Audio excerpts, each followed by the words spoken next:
Assassins, to another episode of the Dark Assassins podcast, the show that dives deep into not just technology, but the concepts, software, and procedures behind it all, and explains it so simply that even your grandma can understand it.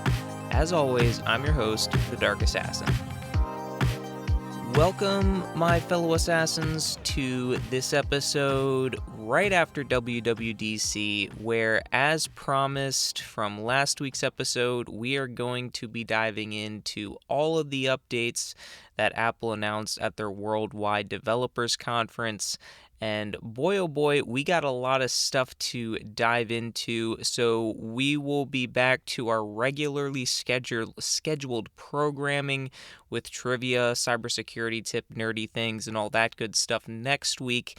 But I wanted to make sure that we have enough time to cover everything without going way over on time, because, some of you out there might enjoy listening to insanely long podcast episodes, but I know for me, once you start getting considerably over the hour mark, that's where things start to get a little dicey for me. Although I guess you could listen on, more than one time speed, but I guess to each their own.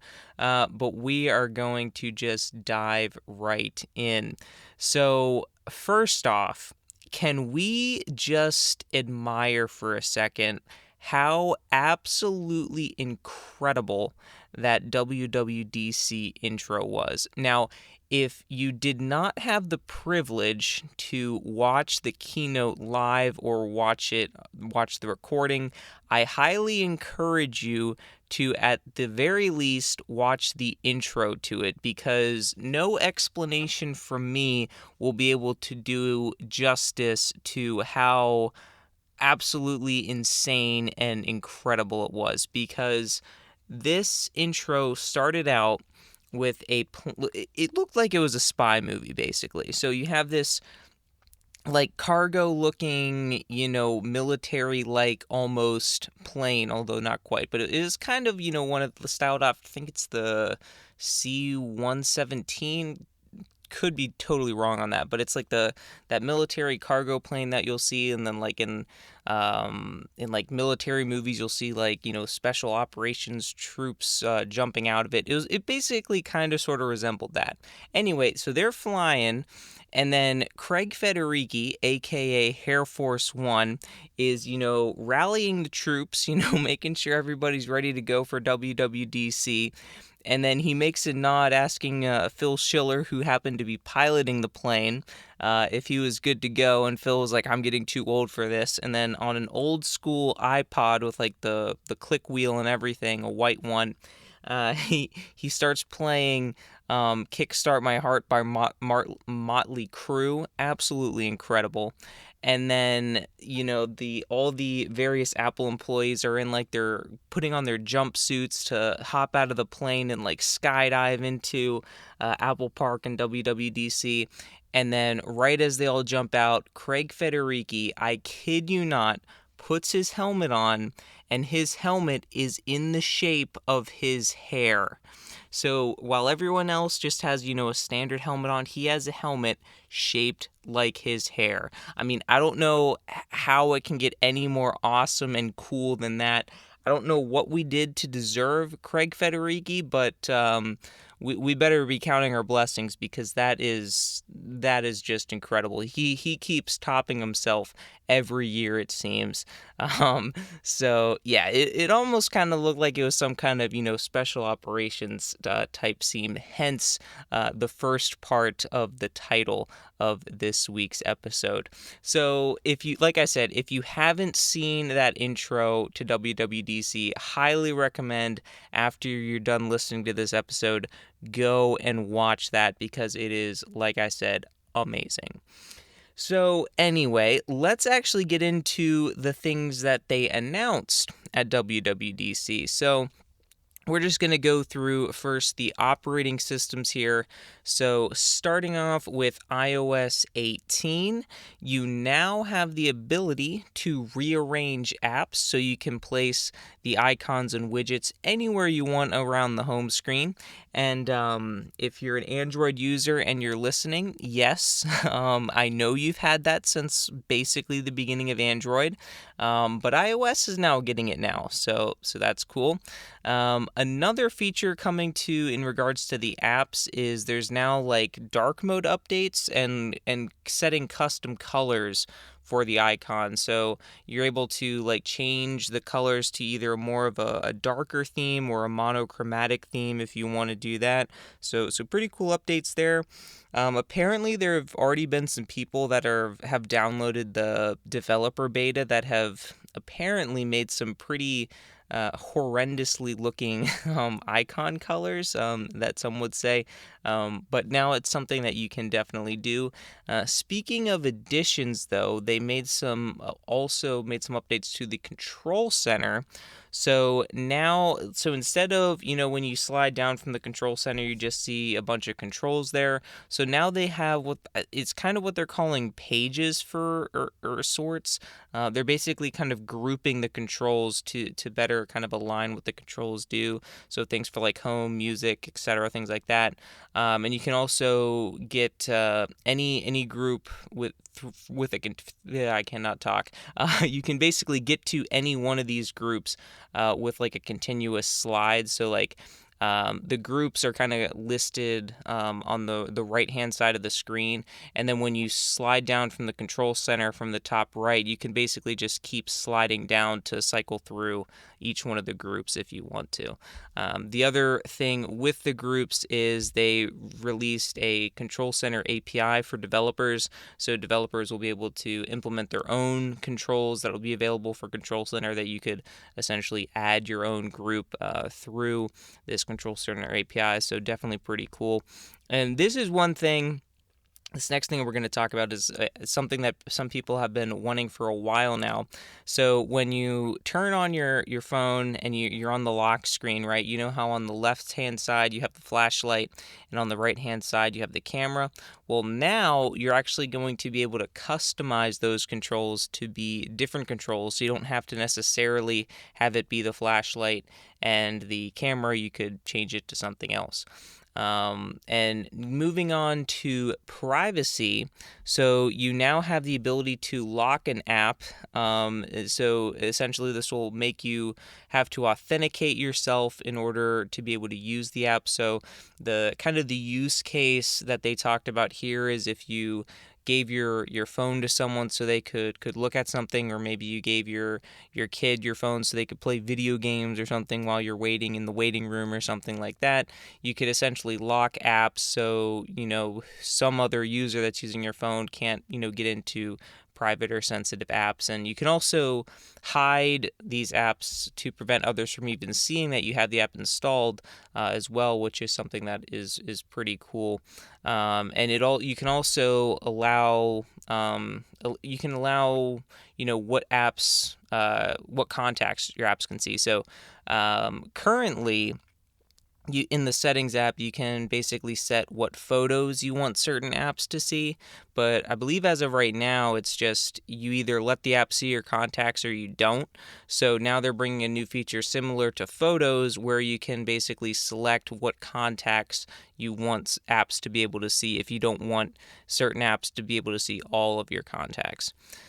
Moving into messages, they updated tapback. So before, currently, if you kind of like hold down on a message and you kind of get those replies that you can do like the thumbs up, the laughing, emphasis, love, and I think there might be like one other.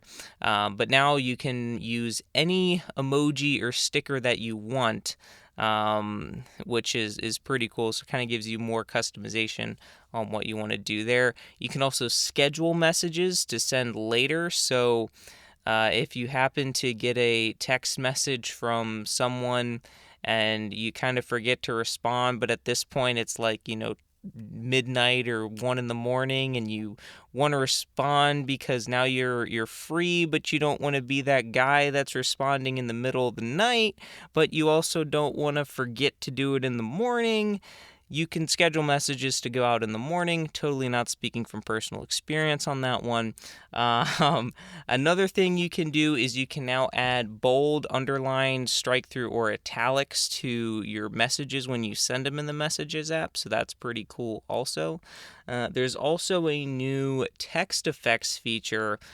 So kind of like when you send, like, say, a happy birthday message to someone, and you'll see like the balloons, going up, or you say like congratulations, and it'll be like the shot of confetti or something. So there'll be like auto-suggested things for that too, but similar to those other text effects like the balloons and the I think the lasers and confetti and all that stuff, you can select from one of the pre-built ones to send along with your message. Another update that Messages is getting is if you have an iPhone 14 or later, you can now send iMessages through the satellite feature. So if you don't have any Wi-Fi or cellular, but you can connect to a satellite, you'll be able to send iMessages that way. Another thing that they kind of really brushed under the rug very quickly at the very end was RCS support coming to messages in iOS 18 very quickly there at the end. But this was something that I was kind of predicting that they were going to do when they first announced that RCS would be coming to the Messages app back in, I think it was December. They mentioned that they'd be bringing RCS to the iPhone, and my assumption was it's going to be something they announce at WWDC, which they barely squeaked it in there, but it would be coming in iOS 18, and that, of course, is what happened. Moving on to Mail, there is now some on-device categorization, kind of sort of, I think, like Gmail already has. So you'll have your primary, transactions, newsletter, and promotions.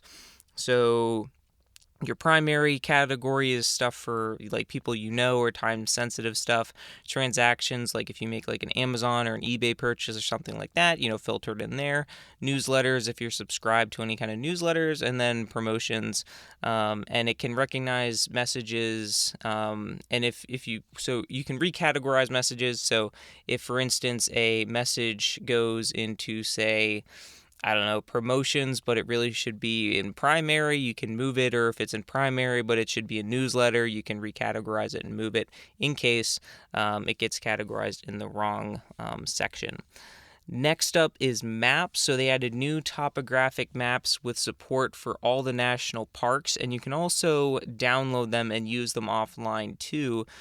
So you'll be able to navigate around the various parks even if you don't have internet connection, because one thing that being out in the wilderness is kind of stereotypically known for, at least, is the cellular reception is generally not great. So the ability to have those maps offline, specifically the topographic ones, so you can see kind of the elevation changes and whatnot, is definitely a very nice addition. Moving into the Wallet app, there's now a tap to cash feature, which they're calling it. So basically what this allows you to do is allows you to kind of bring two iPhones together and just kind of tap them together and be able to exchange Apple Cash with one another without actually having to exchange phone numbers. So for instance, one use case where you could send Apple Cash to someone is in like iMessages. You could send an iMessage, with the dollar amount that you want to send them, and then you can send them that money through Apple Cash. But now you can just essentially bring two iPhones together, and it will do the transaction that way. They added support for event tickets too, which I think is a little funny, just because, not necessarily because they added event tickets. I think that's fine. The reason I kind of find it funny is because not too long ago, there was a massive data breach with Ticketmaster. I'm pretty sure it was Ticketmaster. So just kind of funny that, Ticketmaster has this big data breach of user account data, and Apple's bringing event tickets to Wallet. I don't know why that made me think of that, but just so happened to make me think of it. Moving on to the Journal app, it now has insights, so you can see various stats like how many days in a row you've been journaling. and other things like that. The gaming mode that they brought to macOS last year, I believe, is now coming to the iPhone. So you'll get things like reduced background performance of background tasks, and like improved a reduction in latency for like headphones and whatnot. The photos gets a complete redesign. So the photo grid, they're basically putting a photo grid at the top, and then you'll be able to filter by types of content. You can do things like ignore screenshots, ignore receipts, and things like that to kind of only see the photos that you want to see, because I know sometimes, I'll be scrolling through photos and then just have like a random screenshot in there, or a receipt from something, or just something that really, I probably should delete it from my photo library, but it just still happens to be there. Below the grid has collections, so things like time, people, memories, trips, that kind of a thing. And then you can group trips, trips and people kind of all in one place. And you can also customize and reorder these collections as well. Now, as far as support goes, here's where things actually are definitely very nice to see.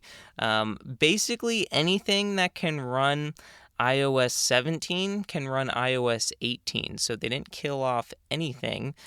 So that if you have a 10s or 10R or later, you can still run iOS 18. If you have an iPhone SE 2nd gen or later, you can also still run iOS 18. So those are the big updates for iOS 18. And moving into AirPods of all things, you can now activate Siri with a head nod for a yes or no. So essentially, like if Siri's talking to you, say you have an incoming phone call or something, and you're in like a public place, rather than talking to Siri, or if you can't use your hands to like double tap or tap on your AirPods to accept the call, you can just nod your head yes or no to interact with Siri that way.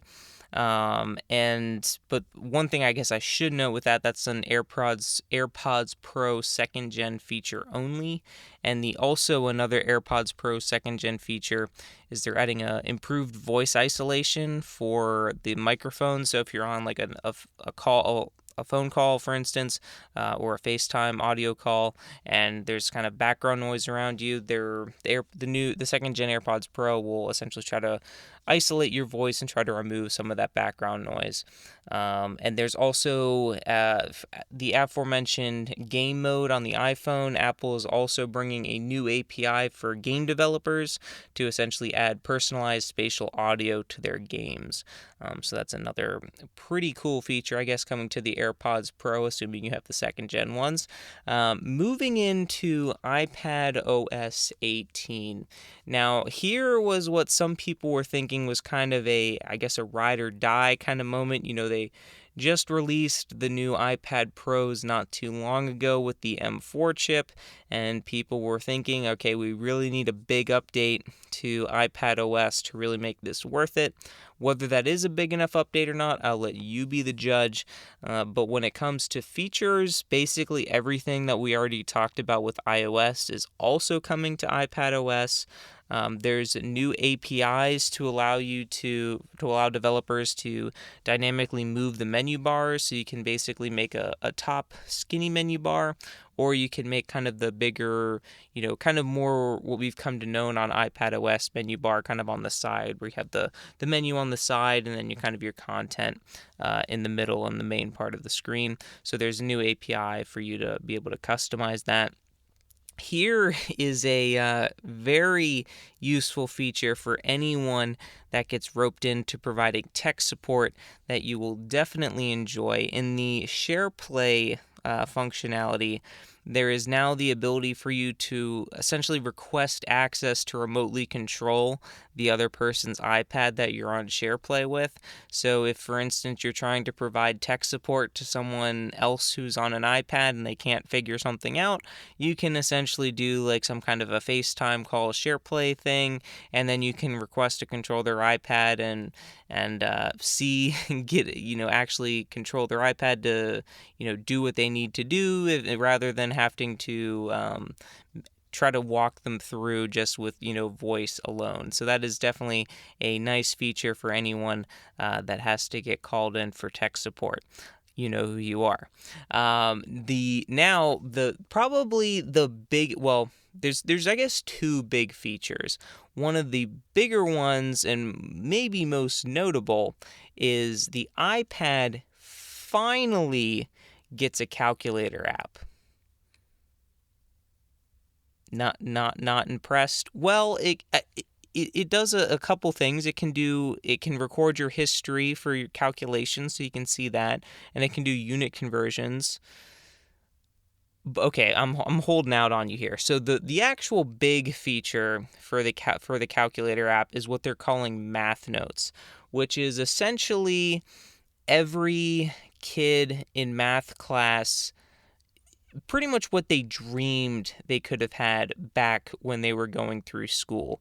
Because what this feature basically allows you to do is, using your Apple Pencil, you can write out expressions, and then all you have to do is add an equal sign, and it'll be solved for you. It'll solve the equations for you, and it'll even put the output in your own handwriting too. So if you were trying to, say, solve a Pythagorean theorem equation, you could write, 2 squared plus 3 squared equals, and it would solve it for you.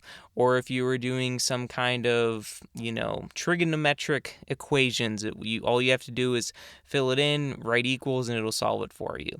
It can also do things like variables, so you can label letters or other kinds of variables with words or whatever you want with values, and then put them into equations and write equals, and it'll solve it for you. And you can save these notes kind of just like you normally would in a notes app and come back to them later.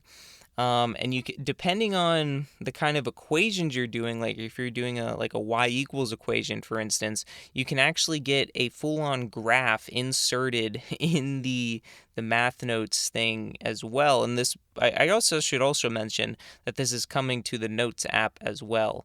But also, I do believe that this Math Notes thing is not necessarily an iPad exclusive. They just happen to mention it with the iPadOS features.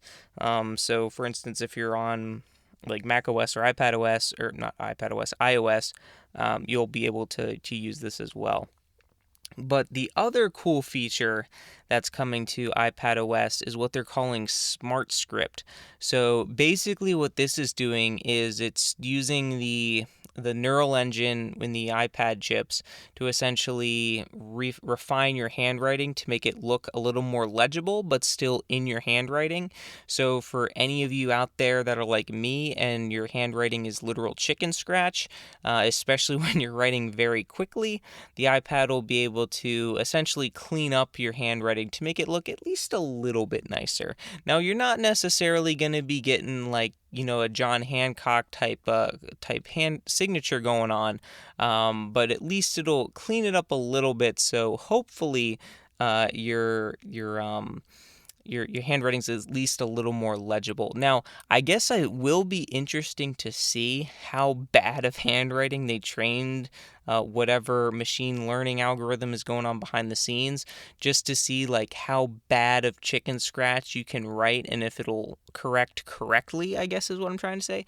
If your chicken scratch is so bad that you're trying to write an H, for instance, but you don't send the stem up high enough on the H, will it just correct to an N, or little things like that? So that'll be something that'll be interesting to see. I guess that might be something they could get ironed out in the betas, perhaps, but definitely will be something that'll be interested to see. But also, in addition to being able to clean up your own handwriting, it also allows you to paste text from another source. So if you were searching on Safari, for instance, and found something that you wanted to insert into the notes that you're taking, or you had a PowerPoint pulled up on the other, like a split view, and you had a PowerPoint pulled up or whatever, you could copy that text, paste it in the notes, and it would essentially auto translate it into your own handwriting, which is kind of pretty cool. The other thing it can do is, sometimes when you're taking notes, if you either don't have an eraser or you're writing in pen, for instance, and you make a mistake, you kind of like scribble it to cross it out. So they added a feature which you can basically scribble over text and it'll delete it for you, which is pretty cool. So that is the big updates coming to iPadOS 18. As far as support goes, any iPad Pro or any iPad with an M series chip is supported. So plus the iPad Air 3rd generation or later, or baseline iPad 7th generation or later, and iPad mini 5th generation or later. If you have an iPad Pro that is older than the 2018 model, so I believe it's the 2017 model, if you have an iPad Pro that generation, those are no longer supported, but otherwise the rest of the iPad Pros are. So moving into watchOS 11. watchOS 11, I guess, was a little lighter in terms of features.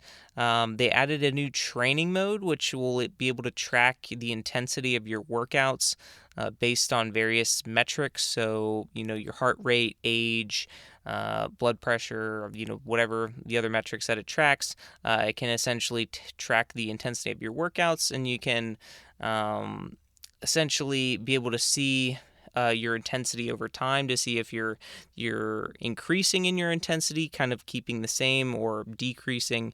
And they also added more customizations in the fitness app, specifically a summary tab.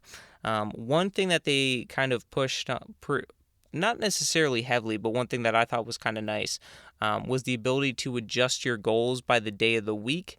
So for instance, if you happen to be sick one day, or you knew that you say we're going to be traveling pretty much all day and you wouldn't be able to get all of your normal exercise in, you can adjust your goals on a day-by-day basis to preserve your streak and being able to close your rings every day. So kind of a nice feature in there. I guess enough people maybe complained perhaps that they got sick one day, or they were doing a lot of traveling one day and they couldn't meet their goals and they lost their streak, and now they're mad. I don't know, but definitely something that's cool to see. They also added a new Vitals app, so similar to the training mode that'll track metrics, the Vitals app also collects various metrics like sleep, blood oxygen, temperature, all that good stuff, and you'll be able to view all of those metrics all in one place within the Vitals app, and it will also notify you if your metrics go out of whack, like if they become abnormal for some reason. So another thing they added is the ability to automatically add new widgets. So for instance, I believe they added kind of like a widget smart stack in the previous watchOS version. So essentially, if like, for instance, rain's going to be coming in soon, you'll kind of get a new widget for the weather, basically alerting you that rain's coming. Or if you're, say, talking to someone, maybe you're doing some traveling overseas and there's someone speaking in a foreign language or whatever, the watch will bring up a widget to do kind of like a live translation type of a thing. And developers also have the ability to push live activities as well. And probably one of the cooler features that I thought was they added machine learning to basically best select photos from your photos library to be used as your watch face, and will dynamically figure out what photo will look good with the watch face, and kind of put the text in a good spot where it'll fit with the photo. It was a pretty cool feature. I guess we'll see in practice how well it actually works, but at least from the demos it looked pretty cool. As far as support goes, as long as you have a 2nd Gen SE or later, or an Apple Watch Series 6 or later, you are supported under watchOS 11. Moving on to tvOS, this was another fairly light one. The biggest update was what they called Insight, which basically shows kind of the actors and songs that are currently on the screen with Apple TV+. I know other Streaming services kind of already support this. Like I think Amazon already does it, and I think like Plex and Jellyfin might do it as well. But it's definitely kind of cool to see coming there. It also has the ability for to enhance audio of dialogue. So I know sometimes like when you're watching like a movie or a TV show, and there's like kind of background audio going on, like in the movie or TV show, it can sometimes be kind of hard to hear what the actors are saying. So they basically added the ability to enhance that audio of the dialogue. They also added 21:9 aspect ratio projector support, and they also added a Snoopy and Woodstock screensaver. So I think they might have convinced me that I need to buy an Apple TV now, because that screensaver honestly looked pretty dang cool. It got a 10 out of 10 in my book. Now, moving on to Mac OS. Now, this is one that I was really looking forward to for a few reasons. One, kind of some of the what the crack marketing team would say, of course, but also, some of the apps that come with macOS like Xcode. I was interested to see what they would do with that.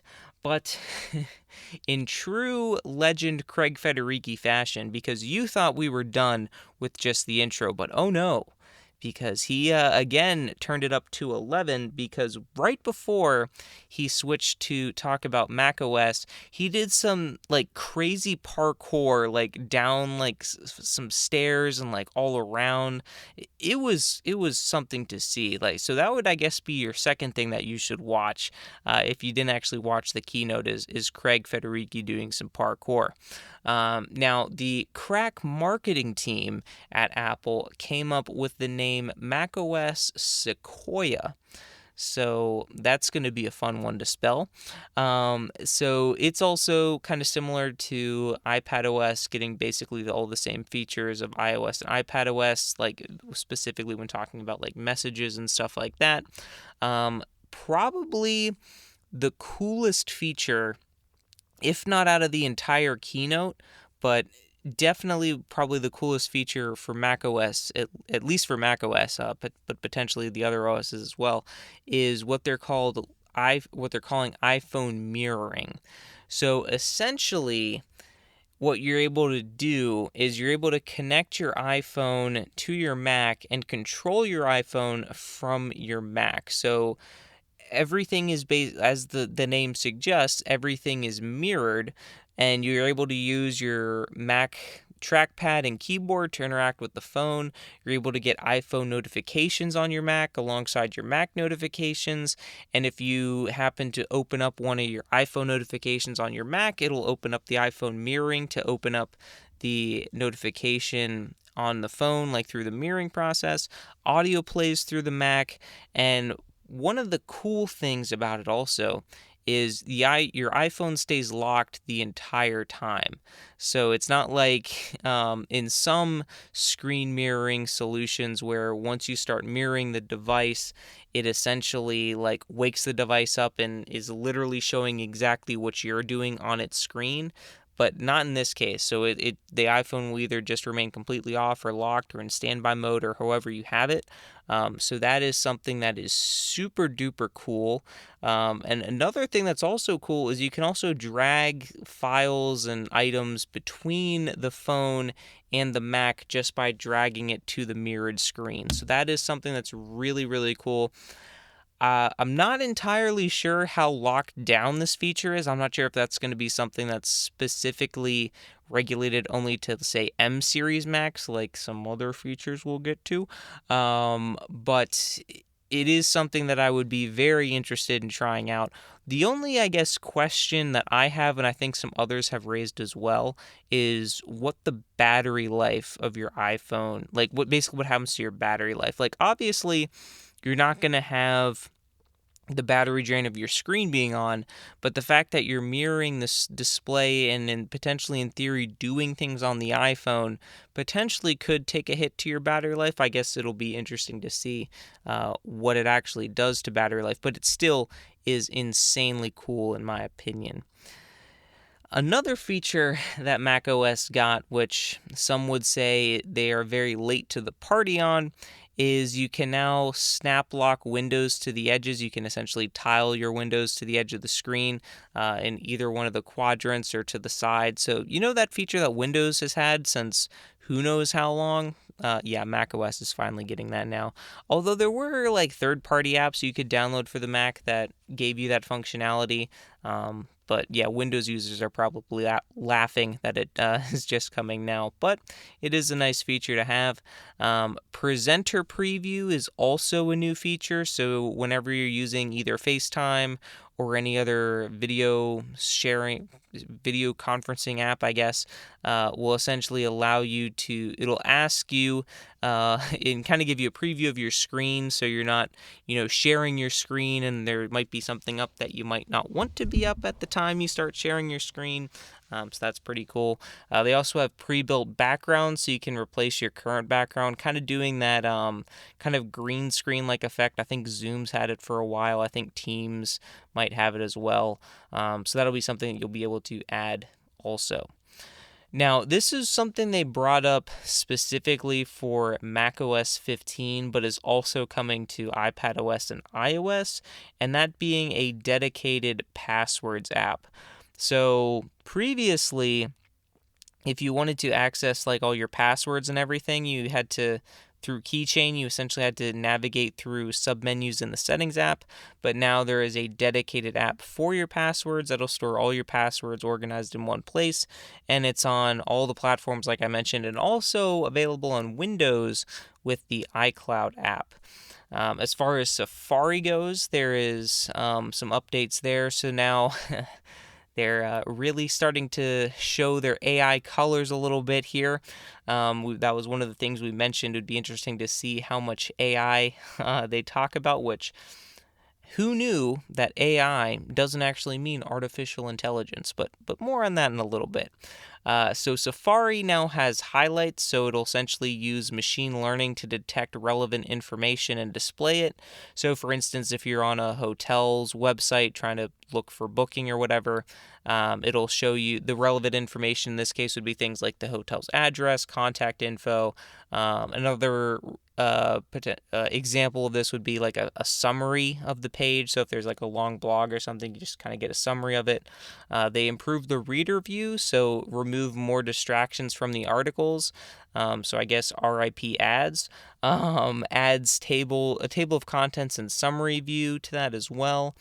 And it also has a new view to allow you to put the video front and center on a page, and if you click away from that, it can move into picture-in-picture as well. And they also announced, so I believe in last year's WWDC, they announced a game porting toolkit, so now they're coming out with the game porting toolkit 2.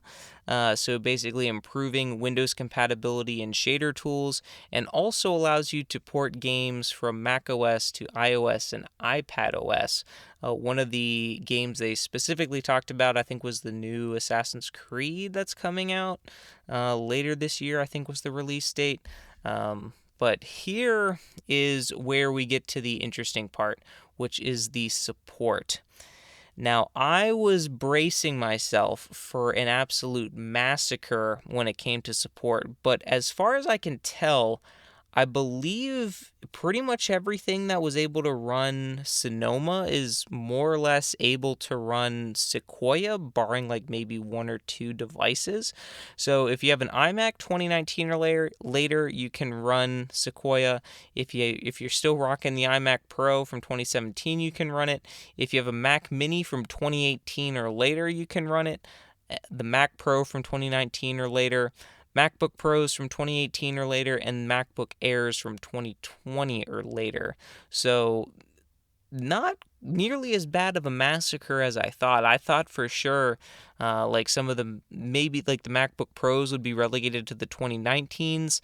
Kind of surprised the Mac Mini from 2018 still sticking around.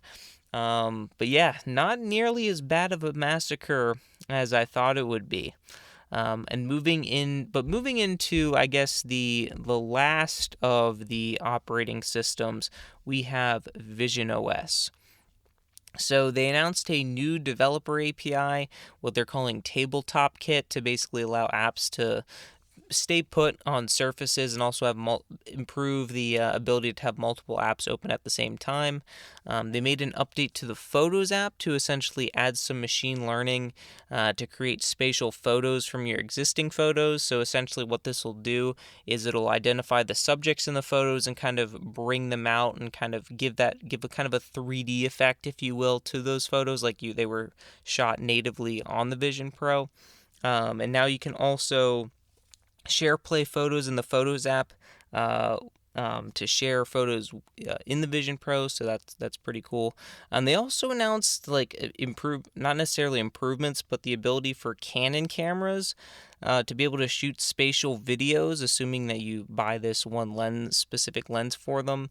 And spatial videos are now able to be edited within Final Cut Pro, so that's, I guess, a pretty cool feature. Because another thing they also talked about too was adding more Vision Pro spatial video type videos to Apple TV Plus, I think.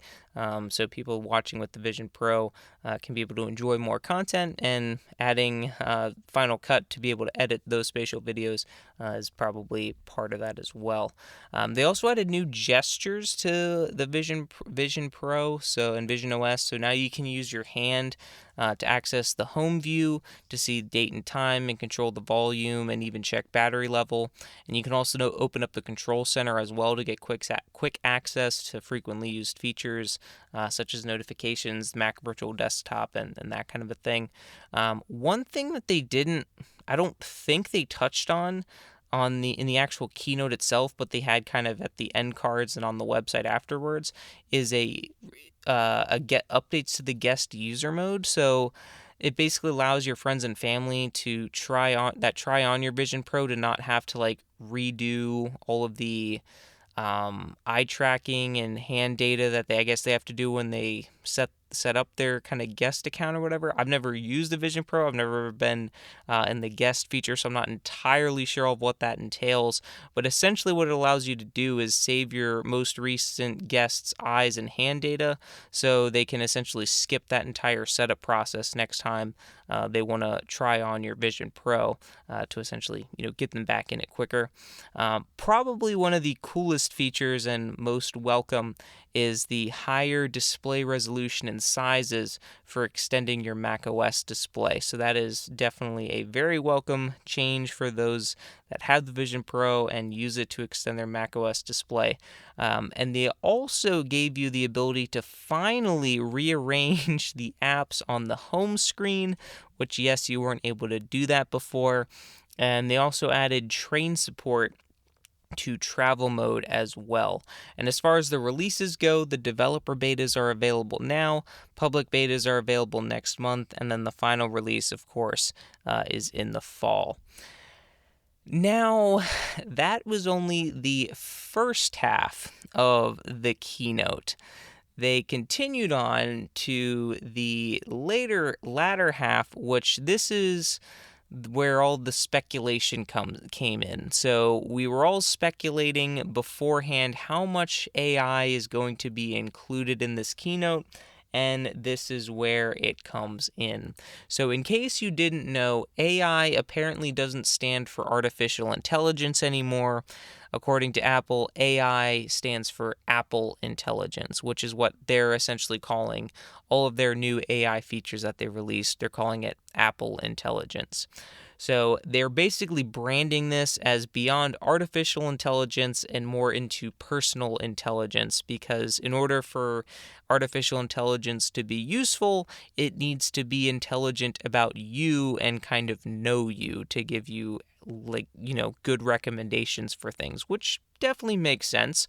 Those of you who are skeptics kind of understand the spooky side of that, where some algorithm knows everything about you, but we'll get into that in a little bit, don't you worry.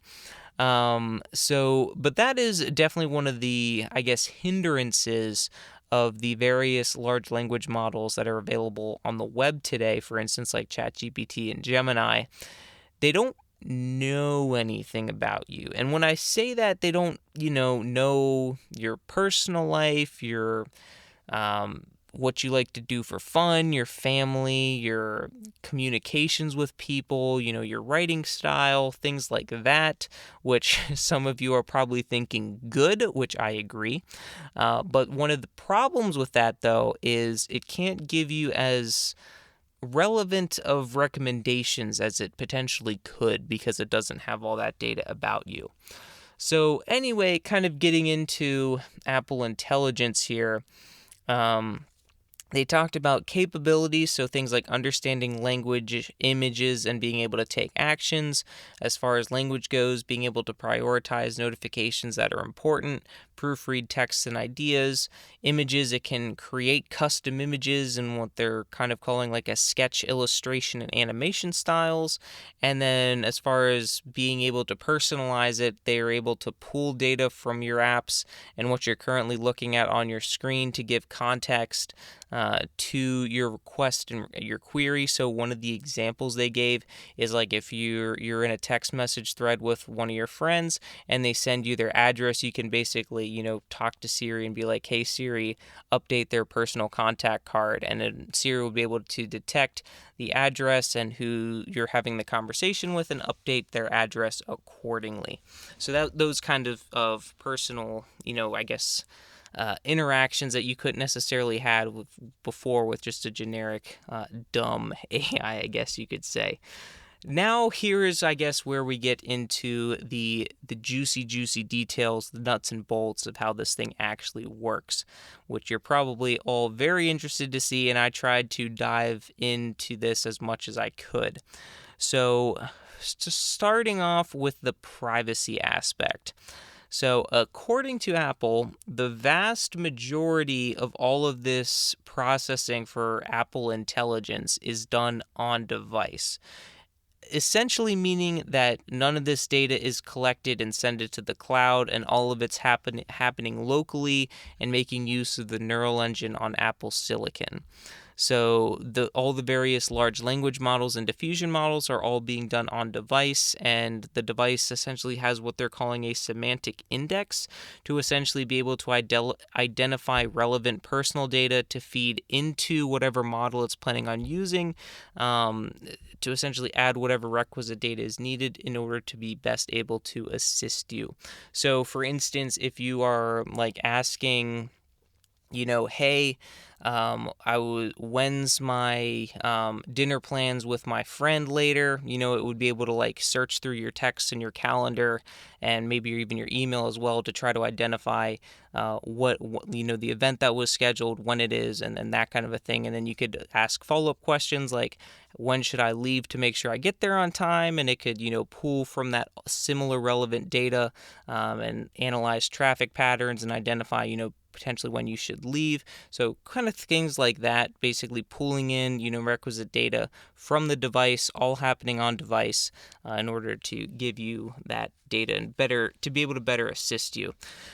But here is where the spookiness could potentially come in, which Apple is calling their private cloud compute, because not everything is able to happen on device. Some things potentially, for specifically more complex requests, which I'll be honest, is kind of ambiguous as what that actually means, but that's what they said and that's what I could find. So they have server-based models for what they're calling more complex requests.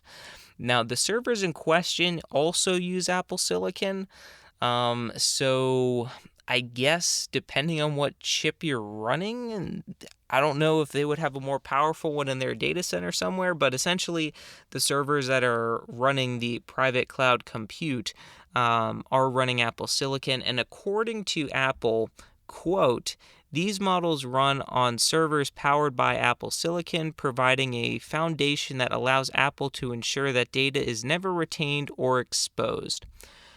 So according to Apple, even though some of your Apple Intelligence requests will be going to the cloud, none of that data is stored, exposed, or otherwise kept by Apple or analyzed by them. So According to Apple, again, it essentially offers the privacy and security of running on your iPhone, but being able to run in the cloud. And essentially, how this works, the whole complex request thing, is when you ask your initial query on device, it'll essentially determine if this is something that can be done on device, or if it's something that has to be sent to the cloud, and only relevant data for the given request will be sent to the cloud. So it's not like you're asking. This is a super basic question that could probably be done on device, but you'd ask like, "Hey, what did my friend just text me previously?" Of course, that could be something done on device, but for the sake of argument, let's say that goes to the cloud, right? It's not like your phone would be uploading every single one of your text messages to the cloud. It would potentially only upload that most recent one from the friend that you're inquiring about. But of course, that would just be something that would happen on device anyway, but that was just for the sake of argument. So again, according to Apple, none of the data is stored, and also according to them, it can be independently verified. So apparently third parties are going to be able to independently verify them. So according to Apple, again, quote, independent experts can inspect the code that runs on Apple Silicon servers to verify privacy, and private cloud compute cryptographically ensures that iPhone, iPad, and Mac do not talk to a server unless its software has been publicly logged for inspection. Apple Intelligence with private cloud compute sets a new standard for privacy in AI, unlocking intelligence users can trust. So essentially what they're saying here is the only devices that your iPhone, iPad, and Mac are going to be able to talk to are ones that have been verified to essentially not log user data, is basically what they're getting at here. So similar to what Microsoft was claiming with the whole recall feature, where none of the data is actually going to the cloud. If Apple's to be believed here, that they're actually not sending any of your data, keeping any of your data in the cloud, that is honestly something very refreshing to see. Of course, I'm not entirely sure. They mentioned that the experts can inspect the code that runs on Apple Silicon. I'm not sure where that code is. I'm not sure if that's something they have on their GitHub, or they are making it available to these experts specifically, but not to the public.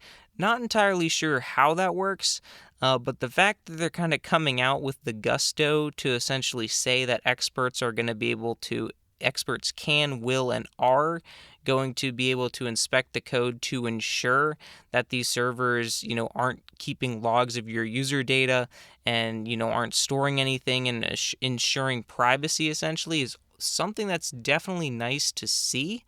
And also the fact that there's essentially some cryptography behind it as well to ensure that you're not connecting to a malicious source is also something very nice to see.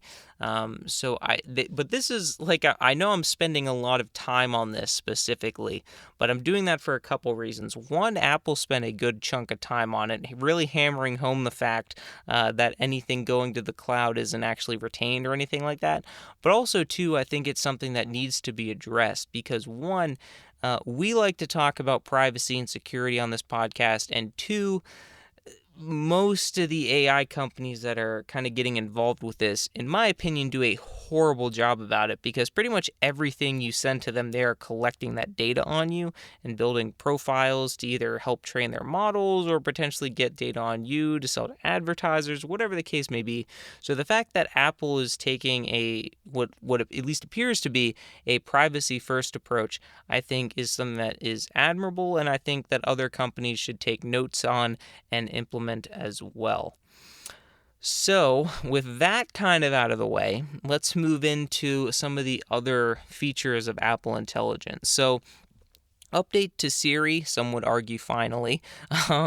So one of the kind of more aesthetic updates is rather than kind of like that Siri circle that would kind of appear at the bottom of the screen, it now has like a glowing light around the screen, which is kind of cool to see.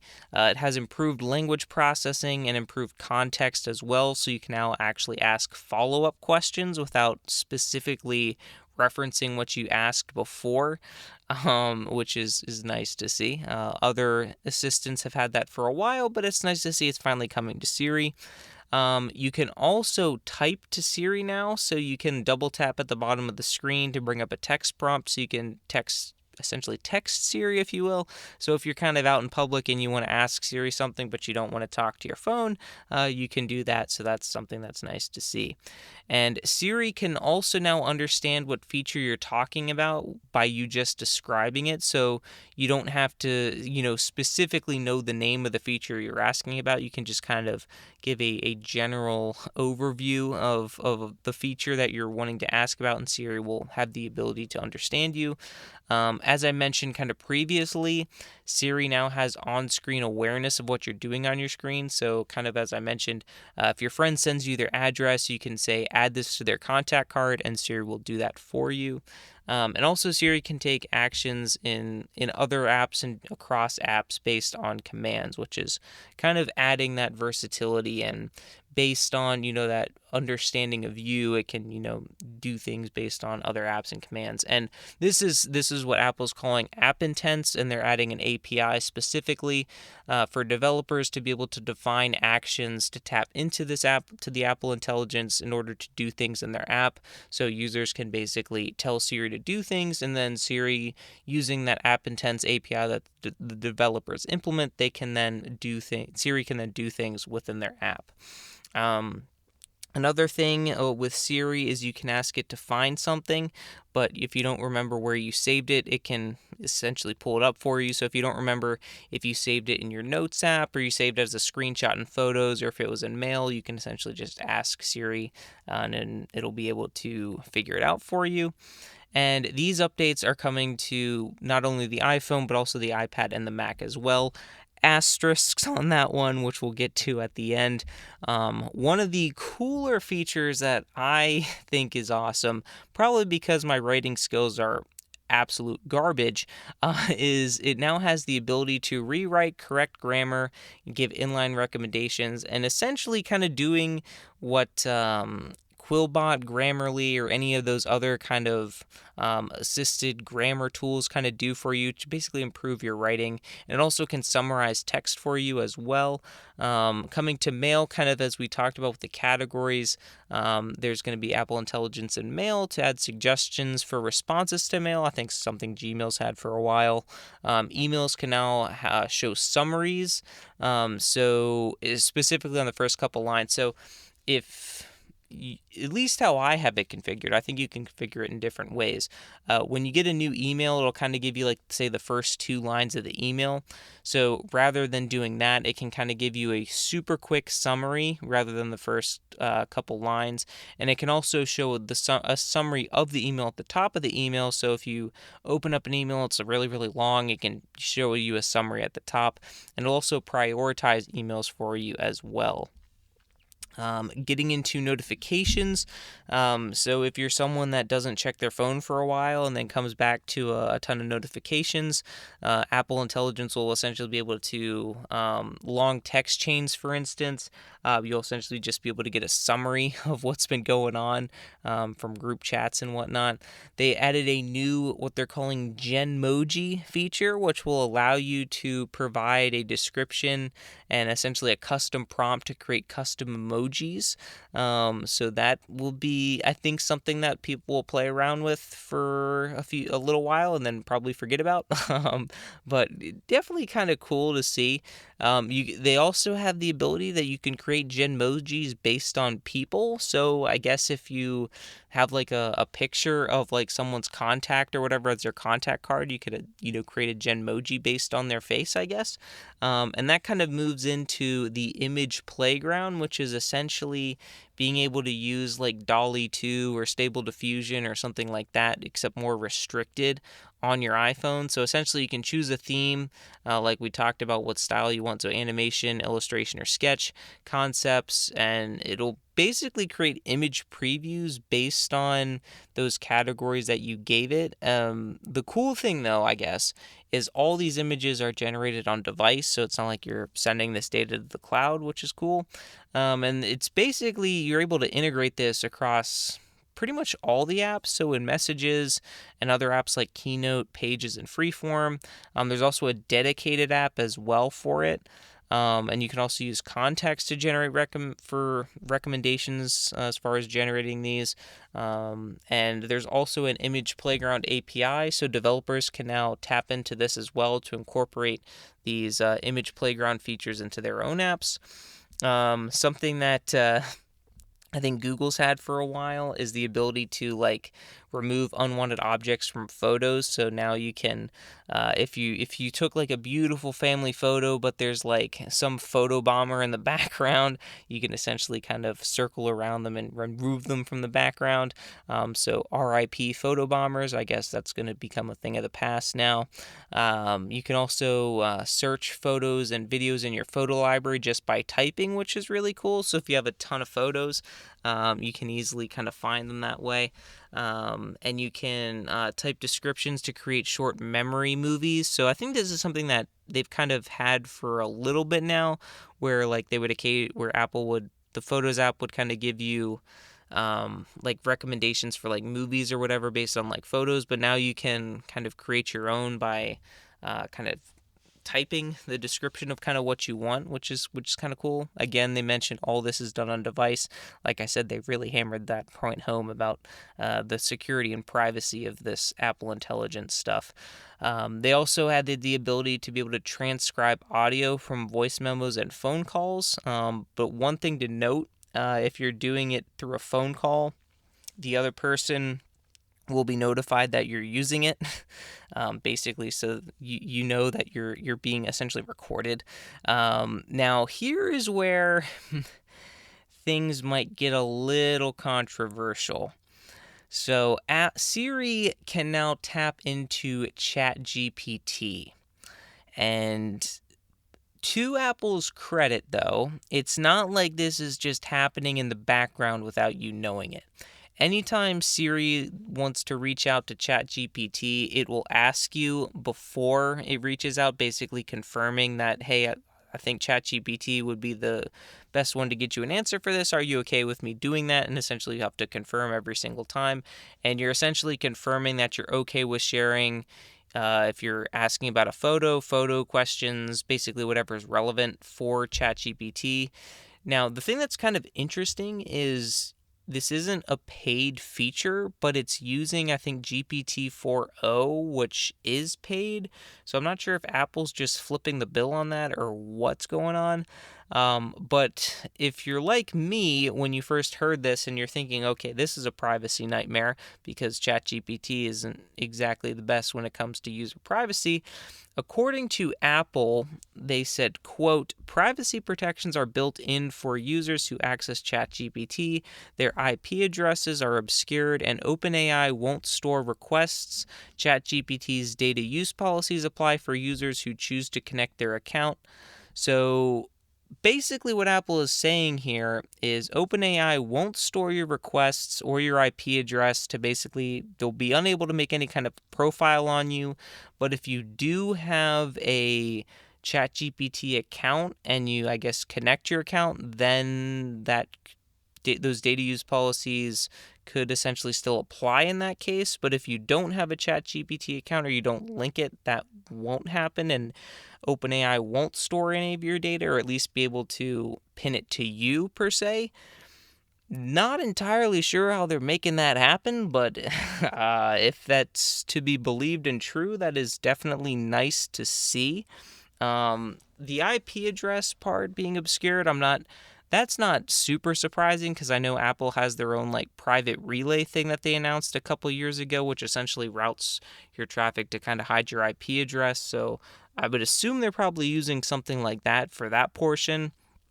How they're ensuring that OpenAI won't store your requests, that's more of a question mark to me. I do know that Apple signed a deal with OpenAI for them to be able to use ChatGPT, so I would assume that this whole OpenAI won't store your requests thing is probably a part of that deal that Apple made with OpenAI. My guess is that's probably also why it's free for Apple users. They probably have some kind of either API key or token or something, or somehow when you're making a request from an iPhone that's using this, I would assume that somehow that's essentially being sent to it will basically let OpenAI know that, okay, you can't log this, or you can't, you don't have to charge for this, or whatever it is. Whether OpenAI holds up to that end of the deal, I guess we'll see.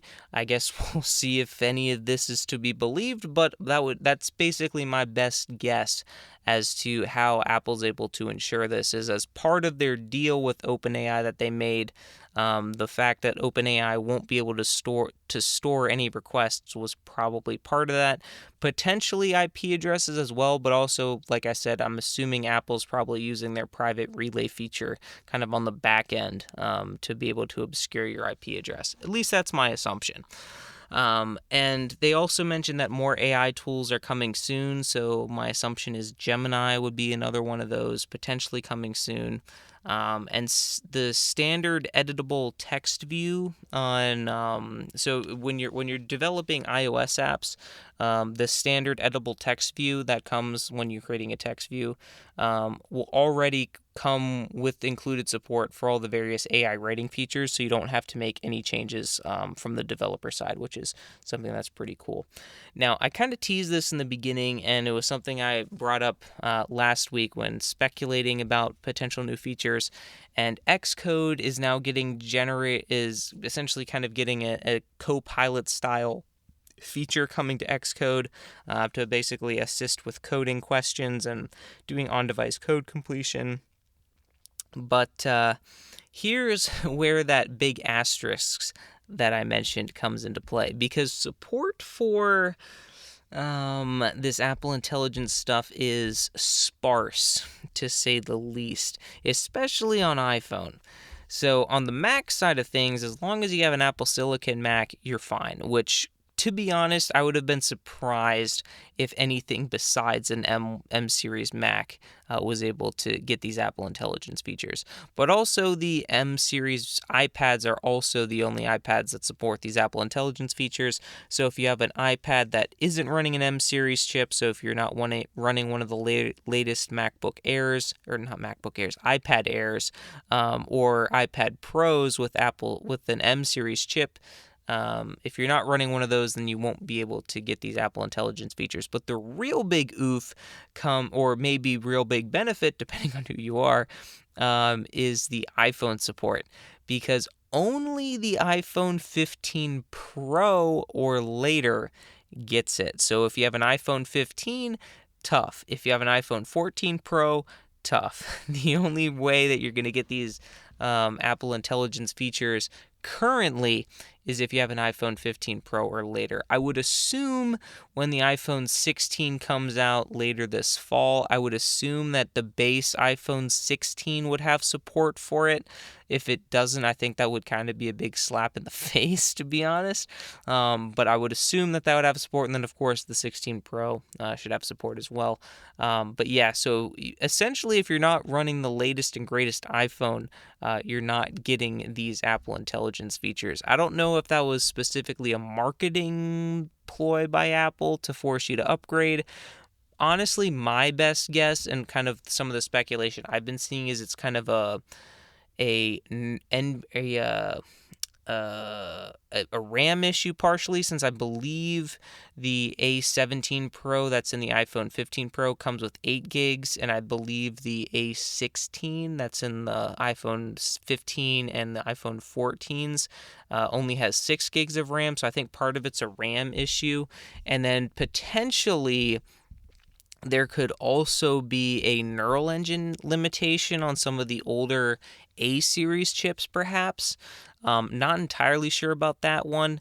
But again, I mean, you could make the argument that because the Apple Intelligence is, before it even does any like sending to the cloud, it first determines if it's something that even needs to go to the cloud or it could be done locally. I mean, you would think that they might have been able to incorporate some of these features into older iPhones, just having the caveat being that more information was going to the cloud, but maybe they made the decision that, they didn't either want all that traffic going to the cloud, or it just wasn't worth it. I don't know. I'm just kind of spitballing here. But yeah, unless you have the latest iPhone 15 Pro or you buy one of the new iPhones later this year, you won't be able to get these features. And like I said, you need to have an M series iPad or Mac in order to get these Apple Intelligence features. So that was WWDC. We shortened it down at least a little bit by over an hour, so hopefully you enjoyed this episode. And like I said at the beginning, if you haven't seen WWDC, I encourage you to, at the bare minimum, watch the intro, because the intro is absolutely incredible. And then maybe fast forward to the middle, right before they talk about macOS, so you can see Craig Federighi doing some parkour. But that's going to do it for me. If you enjoyed this episode, I ask that you leave a rating and review, like, subscribe, all that good stuff. Be sure to share it with a friend or family member. And like I said, we're going to be back to our regularly scheduled programming next week. So if you have any questions about this episode, anything about WWDC, you can leave a comment down below. And if you watch WWDC, or just after listening to this, I would be happy to hear what your favorite feature coming to any one of the various operating system platforms or Apple Intelligence. So let me know that down in the comments below as well. Or you can shoot me an email at contact@darkassassinsinc.com. Link for that is in the show notes below. And that's going to do it for me in this episode of the Dark Assassins podcast. Until next time, my fellow assassins, remember, bool nothing equals true. If action not equal to null, return true. I'll see you next time on the Dark Assassins podcast.